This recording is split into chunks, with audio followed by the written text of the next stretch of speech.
Hello guys, welcome back to our channel. అందరూ ఎలా ఉన్నారు? మేమైతే చాలా బాగున్నామండి. మేము ఇద్దరు పిల్లల్ని స్కూల్కి పంపించే డైలీ వ్లాగ్ అయితే మీతో షేర్ చేసుకోవాలనుకుంటున్నాను. టైం వచ్చేసి 6:15 అయింది. నేను ఇంతకుముందే లేచాను. 5:45 అట్లా లేచాను అనమాట. ఫోన్కి ఛార్జింగ్ లేకపోతే కొంచెం ఛార్జింగ్ పెట్టి వీడియో అయితే తీస్తున్నాను. ఇంకా లేచిన తర్వాత స్టార్టింగ్ నేను బియ్యం అయితే కడుగుతున్నాను. కొన్ని చపాతీలు ఉన్నాయి. నిన్న నైట్ మేము చికెన్ తీసుకొచ్చుకొని చపాతీలు కూడా చేసుకున్నాం అన్నమాట. ఆ నైట్ చేసిన చపాతీలలోనే కొన్ని చపాతీలు ఉన్నాయి. అందుకని నేను 1.5 గ్లాసు బియ్యం అయితే కడుగుతున్నాను. మేము అన్నం వచ్చేసి అత్తెసురు పెట్టమండి, ఎసురు ఉంచుతామన్నమాట. అందుకని ముందే ఒక 10-15 నిమిషాల ముందే బియ్యాన్ని కడిగి బియ్యాన్ని అయితే నానబెడతాము.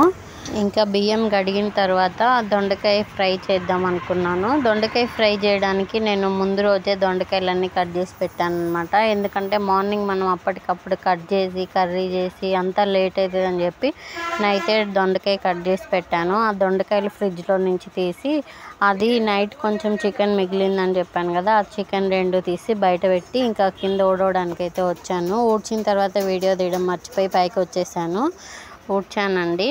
ఇంకా నెక్స్ట్ నేను బియ్యం కడిగి పెట్టాను కదా, ఇంకా అన్నం వండుదామని చెప్పి ఒక పక్క ఎసురాను, ఇంకొక పక్క కర్రీ కోసం ప్యాన్ అయితే పెట్టాను. నాకు కర్రీస్ అలాంటివి ఇలా వెడల్పుగా ఉండే పాత్రలలో చేయడం అంటే చాలా ఇష్టం. అందుకని నేను మ్యాక్సిమం కర్రీస్ అనేవి ఇలా వెడల్పుగా ఉండే వాటిలోనే చేయడానికి ప్యాన్ కొంచెం హీట్ అయిన తర్వాత 2 టేబుల్ స్పూన్స్ ఆయిల్ వేసాను. ఇంకా ఆయిల్లో తాలింపు గింజలు వేసి తర్వాత కొన్ని ఉల్లిపాయలు అలాగే ఎండుమిర్చి ఇవన్నీ కొంచెం ఫ్రై అయిన తర్వాత ఫైనల్గా దొండకాయ ముక్కలు అయితే వేసి ఒకసారి కలబెట్టి మూత ఎత్తి పెట్టేశాను. మనకి ఒక పక్క వచ్చేసి అన్నం ఉడుకుతుంది, ఇంకొక పక్క కర్రీ కూడా అయిపోతుంది. నాకు ఇలా ఒకే టైంలో ఎక్కువ పనులు చేయాలి. ఎందుకంటే ఇంకా తెలిసిందే కదా, స్కూల్స్ స్టార్ట్ అయినాయి అంటే పిల్లలతో పాటు మనకు కూడా ఉరుకులు పరుకులు ఇంకా వాళ్ళని స్కూల్కి పంపించి నెక్స్ట్ నేను కూడా షాప్లోకి వెళ్ళాల్సి ఉంటుంది కాబట్టి పనులన్నీ కూడా ఫాస్ట్గానే చేసేయడానికి ట్రై చేస్తాను. ఇంకా ఇవన్నీ ఒక పక్క కూర అవుతుంది, ఇంకొక ఇల్లు కసులు అయితే ఊడ్చేసుకున్నాను. ఇంతలోపే మనం పెట్టుకున్న ఎసురు కూడా పొంగొచ్చేసినాయి అనమాట. అవిగో తెరులుతున్నాయి. ఇంక ఇప్పుడు మనం కడిగి పెట్టుకున్న బియ్యంలోని వాటర్ వంపేసి ఇంకా బియ్యాన్ని దీంట్లో వేసేసి మూత అనేది బోర్లో పెట్టాలి. బోర్లో పెడితే ఏంటంటే అన్నం కొంచెం లోపల ఉడికినప్పుడు పొంగొచ్చి మూత పడిపోతుంది. మనం ఏదన్నా పనిలో ఉన్నా కానీ మూత పడిపోయి మనకి అర్థమవుతుంది. అదే మనం వెల్లెలక పెట్టామనుకో మూత, మనకి ఏంటంటే లోపల అన్నం ఉడికిపోయిద్ది, మనకు అర్థం కాదనమాట. ఆ సౌండ్ కన్నా మూత పడినప్పుడు వస్తాం కదా, అందుకని చెప్పి మూత అనేది అన్నం ఉడికేటప్పుడు ఎప్పుడైనా బోర్లోనే పెట్టాలి. పొంగొచ్చిన తర్వాత, పొంగొచ్చే ముందు. ఇంకా ఈ దొండకాయలు మగ్గటం చాలా లేట్ అవుతుంది కదా, కానీ మా పిల్లలేమో దొండకాయ బెండకాయ ఈ ఫ్రైలు అయితేనే బాగా తింటారు. అదిగాక ఇప్పుడు స్కూల్స్కి కూడా పోవాలి కాబట్టి వాళ్ళు ఇష్టంగా తినాలంటే వాళ్ళకి ఇష్టమైన కర్రీసే చేయాలి. లేట్ అయినా ఇంకా తప్పదు. ఇంకా దొండకాయలు కొంచెం ఉడికిన తర్వాత అందులో ఉప్పు వేసి కలిపి పెట్టాను. ఇంకా అంతలోకే మనం వేసిన బియ్యం కూడా మంచిగా ఉడుకుతున్నాయి. అదిగో తెరులుతున్నది చూడండి. ఇంకా ఒక పక్క అన్నము కూర ఇవి అయితేనే ఇంకా ఇల్లులు కసులు ఊడవడం కూడా అయిపోయింది. నెక్స్ట్ ఇంకా నేను గిన్నెలు తోముకుంటున్నాను దగ్గరే ఉండి చూసుకుంటూ.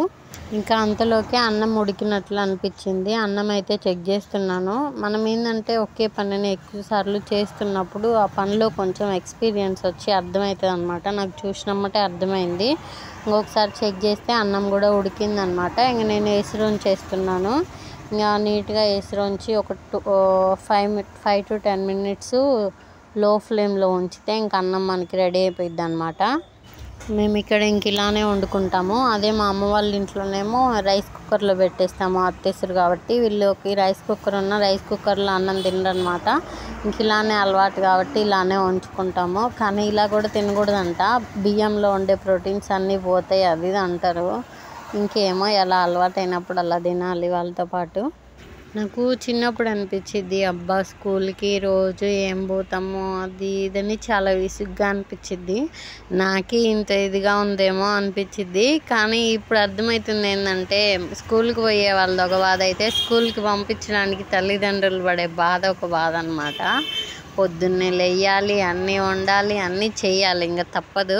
ఏదైనా దిగితే కానీ లోతు తెలియదు అంటారు కదా, అట్లనే ఇప్పుడు ఇంకా అంతలోపే దొండకాయ కొంచెం ఫ్రై అయింది అనిపించింది. ఇంకా నెక్స్ట్ నేను కారం వేసి మళ్ళీ ఒకసారి కలబెట్టాను.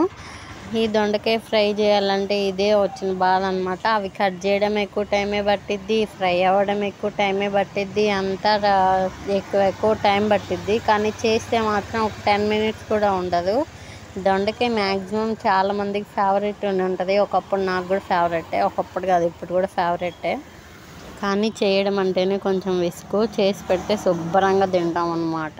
ఇంకా అన్నం కూర 2 అయిపోయినాయి అనమాట. ఇవి చేసేసరికి టైం 7:30 అయింది. ఇంకా పిల్లల్ని లేపి స్కూల్స్కి రెడీ చేయాలి. ఇంకా అన్నం దించేసి పక్కన పెట్టి వాళ్ళకి స్నానం చేయడానికని వేడి నీళ్ళు అయితే పెట్టాను. ఒకసారి మా కిచెన్ అయితే చూసేయండి, ఎలా ఉందో కామెంట్ చేయండి. కబోర్డ్స్ ఏమీ ఉండవండి, చాలా ఇయర్స్ ఎగో కట్టిందనమాట. కొంచెం రిపేర్ చేసేది ఉంది. కొన్ని రిక్వైర్మెంట్స్ కూడా చేసుకోవాలి ఇంట్లో, దానికి కొంచెం టైం పడుతుంది. ఇంకా చూద్దాం. ఇంకా మా వాళ్ళని లేయండిరా అంటే ఒక 5 minutes మమ్మీ అన్నారు. ఇంక సర్లే అని చెప్పి బాటిల్స్లో వాటర్ నింపుదామని వాటర్ నింపుతున్నాను. ఇందాక నేను చూపించింది వచ్చేసి నెయ్యి అనమాట. నెయ్యి చాలా రోజులది అంతా ఉంటుంది కదా, అదంతా పాడైపోయింది. ఎవరు యూజ్ చేయక పాడైపోయింది. సరే దీపం పెట్టడానికైనా ఉంటుందని చెప్పేసి మొత్తం స్టీల్ వాటిల్లో ఉంటే గిన్నెలు పాడైపోతాయి అని చెప్పి బాటిల్లో అయితే కరిగిచ్చి పోసి పెట్టాను.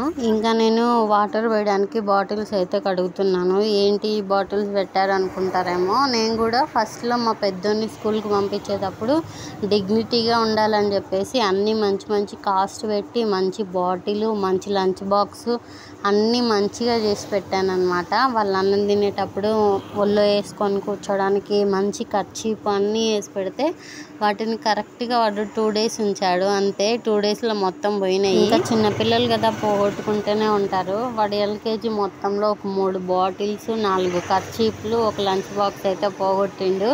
ఇంకా అందుకే కొంచెం ఎక్స్పీరియన్స్ వచ్చిందనమాట. చిన్న పిల్లలు కదా, ఇంక ఇట్లాంటి కొంచెం మంచి కాస్ట్వి పెట్టదలుచుకోలేదు. ఎందుకు వాళ్ళకి పెట్టిన 2 daysలో పడేసుకుంటారు. అలా అని కూడా కాదులే కానీ నేను బాటిల్స్ విడిగా తీసుకున్నానండి. షాప్లకు కూడా యూజ్ అయితే పిల్లలకు కూడా యూజ్ అవుతాయి కదా అన్నట్లు మంచి బాటిల్సే తీసుకున్నాను. వాళ్ళు పడేస్తారు ఒకటి. ఇంకోటి ఏంటంటే అవి వచ్చేసి లీటర్ బాటిల్స్ అనమాట. వెయిట్ ఎక్కువ అవుతుంది. వాటరు ఇంకా లంచ్ బాక్స్లోకి అన్నం పెడతామని చెప్పేసి అన్నం వేడిగా ఉంటుంది కదా, వేడిది పెడితే పాడైపోద్దని కొంచెం అన్నాన్ని లంచ్ బాక్సులు కూడా నేను మామూలు బాక్స్లే పెడుతున్నాను. నేను ఈ మధ్య మీషోలో చాలా తెప్పించానండి, ఒక 2-3 తెప్పించాను. నాకు అవి ఎందుకో నార్మల్గా తెప్పించేటప్పుడు చూస్తే ఓకే కొంచెం పెద్ద సైజ్ ఏమో అనిపించింది. కానీ తెప్పించి నాకు చూస్తే అన్ని చిన్న సైజ్ అనమాట. మీ పిల్లలు అంత తింటారా అనుకుంటారేమో, కానీ వాళ్ళు తినేది కొంచెమైనా చెయ్యి కలుపుకొని తినడానికి పెద్దగా ఉండాలని చెప్పేసి వాళ్ళ స్కూల్ టీచర్స్ పెద్ద బాక్స్లే పెట్టమని చెప్తారు. అందుకని చెప్పేసి ఇంకా మళ్ళీ అవన్నీ రిటర్న్ కూడా పెట్టేసిన. జస్ట్ ఇప్పుడే ఒక 2 సెట్లు కూడా రిటర్న్ తీసుకెళ్లారు. ఇంకా అందుకే నార్మల్ బాక్స్లోనే పెట్టేస్తున్నా. ఇంక ఇవే అండి లంచ్ బాక్సులు. ఈలోపు టైం అయితే 7:40 అయిందనమాట. పిల్లలు ఇద్దరు కూడా లేచి వచ్చారు. ఫస్ట్ మనం ఒకసారి లేపినాం అనుకో, మమ్మీ 5 minutes మమ్మీ అని అంటారు. మళ్ళీ మనం తర్వాత ఒక 2 minutes తర్వాత వెళ్ళి లేపినా లేచి వస్తారనమాట. ఇంకా వీళ్ళిద్దరికి నేను బ్రష్లు, స్నానాలు ఒకేసారి చేపించేసాను. ఇంక చపాతీ ఉన్నాయని చెప్పాను కదా, అవి కొంచెం హీట్ చేస్తున్నాను వాళ్ళకి తినిపిద్దామని చెప్పేసి. అదిగాక చికెన్ కూడా ఉందని చెప్పాను కదా, మా పెద్దోడైతే చికెన్ లవర్ అనమాట, చికెన్ బాగా తింటాడు. ఇంకా చపాతీలోకి చికెన్ వేసి పడదామని వెయిట్ చేస్తున్నాను. నేను ఏంటంటే ఇంటి దగ్గర పిల్లలకి కనీసం కొంచెమైనా తినిపించే పంపిస్తాను, తినిపించకుండా అసలు పంపించను అనమాట. మ్యాక్సిమం వాళ్ళు కూడా తినే వెళ్తారు. నాకు బాగానే కోఆపరేట్ చేస్తారండి, దేనికైనా రెడీ అవ్వడానికైనా దేనికైనా కొంచెం ఫాస్ట్గానే చేసేస్తాను నేను. వీళ్ళు ఒక్క నిమిషమైనా ఖాళీగా ఉంటారేమో చూడండి. పెద్దోడేమో టీవీకి వెళ్ళి చూస్తూ సైలెంట్గా ఉన్నాడు, కానీ చిన్నోడు ఫోన్కి వెళ్ళి చూస్తూ ఎక్కిరిస్తున్నట్లు అట్లా చేస్తున్నాడు వీడు. అన్నట్లు చెప్పడం మర్చిపోయా, ప్రతి ఇంట్లో ఒకళ్ళు ఉంటారు కదా, ఇద్దరు పిల్లల్లో ఒకళ్ళేమో ఫాస్ట్గా తినేస్తారు, ఒకళ్ళేమో నోట్లో ఆ ముద్ద పెట్టుకొని అంతే ఉంచుకుంటారు అని చాలాసేపు. మా ఇంట్లో పెద్దోడు అట్లనే ఉంచుకుంటాడు అనమాట, నోట్లో పెట్టుకొని. చిన్నప్పుడైతే వాడికి తినిపించలాగే అల్లాడిపోయినా, ఇప్పుడు కొంచెం బెటర్ అనుకోండి. చిన్నోడేమో చిన్నప్పటి నుంచి కొంచెం ఫాస్ట్గానే తింటాడు. పెద్దోడికి అయితే నోట్లో పెట్టినాం అనుకో దాన్ని ఉమ్మని అంతే గంట సేపు ఉంచుకుంటాడు అనమాట. చాలా విసుకొచ్చేది, కానీ పెట్టకపోతే అదేదో చాలా బాధలాగా అనిపించేది. కానీ ఎంతసేపు అయినా ఓపికగా గంట అట్లా పెట్టేదాన్ని అనమాట వాడు చిన్నప్పుడు.